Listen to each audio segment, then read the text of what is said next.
Today I've got a step-by-step guide to help you farm code breakers and encrypted vaults fast, so you can craft catalysts and energy activators without tearing your hair out.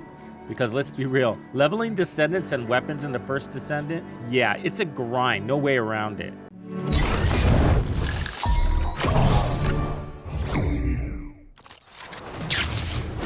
Tux makes it exciting! For each Descendant, you're looking at 10 catalysts, at least, and 1 energy activator. Ultimate weapons, about as bad. 8 catalysts and 1 activator, and this all adds up fast. Now, with 16 Descendants and 22 ultimate weapons, and growing, maybe you're a completionist who plans to level them all. Or maybe you're just focusing on a few favorites. Either way, here's the harsh reality. Most Descendants, they can't really hang in even the mid content unless they're leveled up close to the max. If you've made it this far, you've probably figured that out already. And if you're anything like me, you've also realized that crafting catalysts and leveling Descendants feels a bit like doing laundry.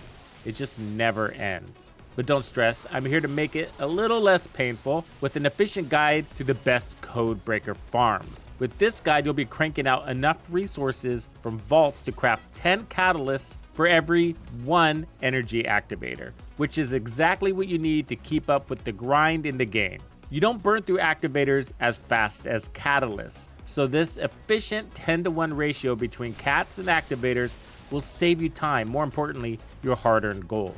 So stick with me as I break down the best farming spots and provide a step-by-step method to make leveling just a little less painful. So these are the best spots for farming code breakers: Ambush Point in Sterile Lands, the Shelter Infiltration Mission in Vespers, and the Environment Contamination Zone in Echo Swamp.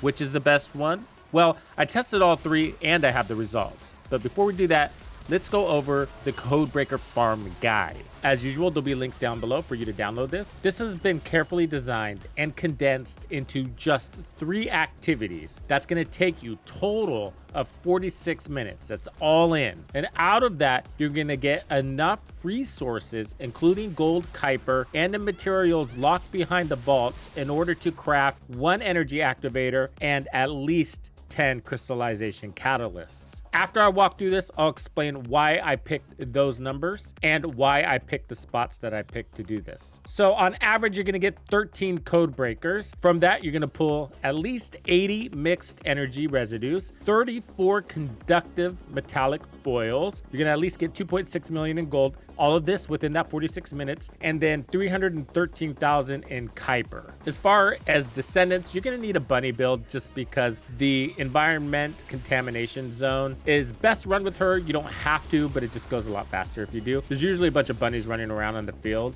It's a pretty busy spot. And then you're definitely gonna need Enzo to boost or get maximum results out of those vaults, but also to make those vaults easier to open. So he's the only one that can do that. And by the way, you don't need an Enzo build. You just need to have Enzo. Now, all of this is designed solo. All of these numbers were performed me doing those encrypted vaults solo. Okay, as a pro tip, before you do this, equip a memory unit with gold drop rate modifier and a sensor with consumable drop rate modifier. That's really important because code breakers are a consumable. It's also going to help with those other drops that you're going to get along the way too. Step 1 is the longest step, and you're going to be spending 30 minutes in the Environment Contamination Zone in Echo Swamp. So a full 30 minutes there. As a result, you're going to net 13 code breakers and about 2.6 million in gold. It's a really quick little race car route because you're just going in this very efficient circle, and there's going to be a bunch of champions in this. And again, champions are the ones that drop those code breakers or some other rare material. And at the very end, you're gonna have 2 bosses who have a chance to drop code breakers, transcendent mods. There's also champions in that cave. Lots of opportunities here. And it just really racks up because it goes so fast and there's lots of encounters. And then after you do that, you're gonna go directly into encrypted vault farming. So you're gonna head over to Agna Desert and you're gonna open on average between 9 and 10 vaults in 13 minutes. I say between 9 and 10 because it just depends on what RNG is delivering for vaults. So if you get a bunch of ultras or precisions, then you're going to be getting more materials. So that's why that number's that way. And that's going to net you 80 mixed energy residues. That's no accident. That's enough for 10 catalysts. So with Agna, you're going to want to float around to all of the zones. So you should be able to go through all of those couple of times in 13 minutes. And this goes fast because it starts to become routine. You start to know where those vaults tend to be. I like to start in Mirage Stone, then to Vermilion, and then work my way around counterclockwise until I get back to Mirage Stone. Down at the very bottom of this guide, I have the map with the most popular or most common spawns for those vaults. So the green ones are going to be your mixed energy residues, and the red ones are going to be your conductive metallic foils. Also, since you're doing this with Enzo, Enzo's passive is going to give you more resources coming out of those vaults. His abilities stack, so if there's another Enzo in the field or in your group, then you're gonna get more resources and you're gonna be able to use other people's keys too. If you coordinate this, it can be even more powerful than what I'm showing you here. And then step 3, you're gonna head over to Timberfall in Vespers for some conductive metallic foils.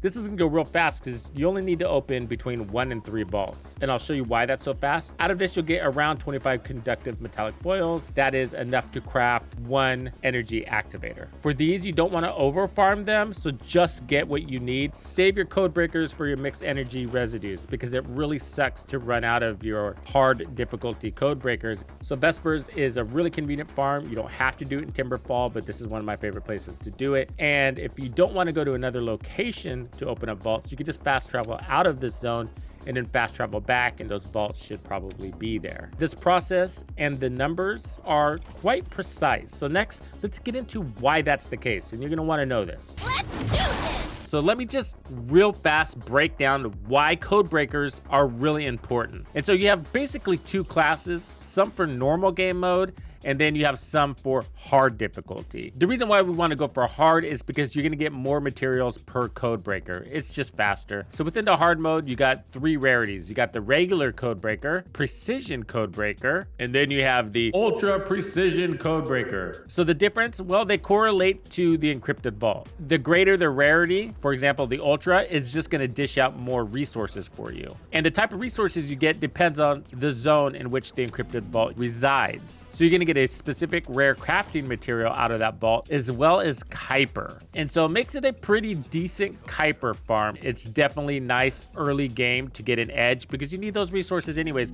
So if you have some code breakers, go and use them. Don't sit on your code breakers. So it's really good to use this farm early game. Okay, so these are what the encrypted vaults look like. You don't know what you're gonna get. RNG determines what is going to spawn in the zone. You're gonna be accessing vaults almost daily because of your crystallization catalyst. This one here, mixed energy residue, the best way to get it is from encrypted storage vaults. And then for energy activators, it's the conductive metallic foil that you're getting out of these vaults. And you need 25 of those. And although you only need 8 of these and you need 25 of these, the fact is that you need more catalysts on your Descendants. Sometimes as many as 12 and as few as 8, depending on the Descendant. And right now we have 16 Descendants, so it feels like you're always doing crystallization catalysts. And then these are also required on your weapon, and you're gonna need at least 8 per weapon. But for activators, you don't need so many. You only need 1 per Descendant and 1 per ultimate weapon. Now that does sound like it adds up to a lot, but the rate at which you spend them is just not that fast. And you don't want to continue to craft energy activators if you're not spending them because they cost you 750,000 in gold and take like a day and a half to craft. But you do need to maintain your supply because it really does suck when you run out of energy activators and you actually need one. My recommendation is to craft 1 energy activator for every 10 catalysts you craft. And that should help you maintain your gold because you're also gonna be spending on things like leveling up your mods as well. That's why we need code breakers, and that's what's up with the 10-to-1 ratio catalyst to activators. Let's do this! Okay, so which codebreaker farm is actually the best? And let's find out why I chose Environment Contamination Zone in Echo Swamp for the guide. Let's start with Ambush Point. See, this one takes about 30 seconds per run on hard mode with Bunny, and that's doing it solo. And you get 1 boss, and after an hour, I ended up with 26 codebreakers, 2.9 million in gold, and 109,000 in Kuiper. Not bad for a quick run, right? So codebreakers drop from champions, those annoying mobs with the orange titles or fancy abilities like bubble shields. These dudes are the ones that give you a shot at picking up a codebreaker.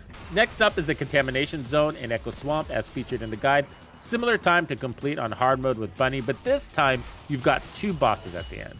In an hour, I also snagged 26 codebreakers, just like Ambush Point. But here's the kicker. I raked in 5.4 million gold and 231 Kuiper. That's almost double the gold of Ambush Point. And if you're wondering about player interference, yeah, there are usually people farming this spot too, but it's all good. Bunny handles it just fine, solo or not. And if you're in a coordinated team, you can shave off even more time and get even more gold. Now let's talk about the Shelter in Vespers. This one's not as well known for codebreaker farming, but it's surprisingly good. And some even say it's the best. Is it though? Well, spoiler, not quite, but it's still great. It's a very interesting farm for this. So let me explain. The Shelter has plenty of champions spread across the 3 main checkpoints, but the real farming magic happens at the final boss room. And here's the trick. Rush to the boss, so get to that checkpoint, take out the first champion wave, then intentionally die when the boss shows up. You've got 8 lives to burn, so keep repeating this until you're on the last life. Then finish the boss and complete the mission.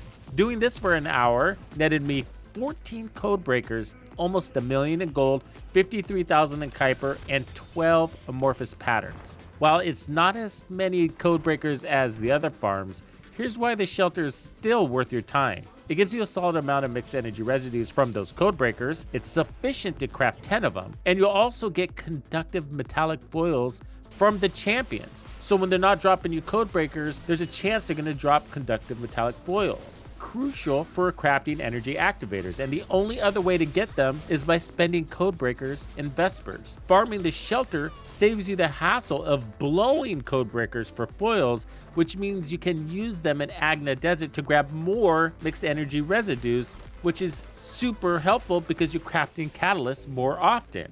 Oh, and let's not forget the patterns. These are essential for shaping catalysts and activator blueprints. So you're getting actual end parts for the energy activators. You're getting enough code breakers to craft 10 catalysts, and you're getting patterns to actually get the catalyst blueprint, which none of the other farms give you. So what farm wins? Well, after crunching their numbers, it's clear that the Contamination Zone is the best farm if you're looking to level up Descendants or weapons efficiently and fast. With 26 codebreakers and 5.4 million gold per hour, you're getting nearly double the gold and enough codebreakers to make it worthwhile. Catalysts and activators are expensive, and you're going to need that gold for leveling mods too. So the gold here just can't be ignored. And the time you save by focusing on Contamination Zone and getting through it all much faster than you would at the Shelter opens up your choices for where you want to farm to get your patterns, and in the end, which Colossus you prefer to fight to get the Catalyst blueprints. So I hope this guide helps. So now that you've got the breakdown, it's time for you to jump into the game and start farming smarter, not harder. Good luck out there, and I'll catch you on the next one. Thank you for hanging out with me. My name is Tuxedo Bandido. That's Tito Bandido. One and only. And this was another episode of The First Descendant. If you found this video helpful, subscribe, like, and turn on notifications to ensure you don't miss out on the fantastic experiences waiting for you in The First Descendant. And if you like videos like this, check out the one I have recommended for you right here. If you have anything you want to see covered, be sure to let me know in the comments below. And thank you to all the channel members and donors who make everything possible. When you buy Tuxnation or wouldn't download be anything for the without First you. Descendant, be sure to use Tux's creator code to support the channel. Easy peasy.